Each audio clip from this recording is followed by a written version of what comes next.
You are looking at Julian's pronunciation guide, where we look at how to pronounce better some of the most mispronounced words in the world, like this other curious word. But how do you say what you're looking for today?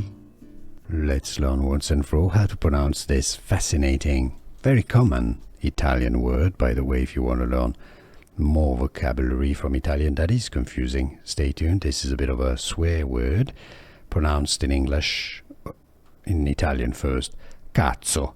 Yes, the double Z, just like pizza, is pronounced more like TS rather than Z proper. Because you have double Z, double Z, it's pronounced, you have to stress on that S syllable. Cazzo, che cazzo, would the Italians say. Cazzo.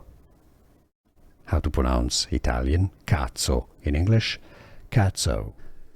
Here are more videos on how to pronounce more confusing words and names too many mispronounced. Like this video if you found it useful. I appreciate your support. I'll see you soon and thanks for watching.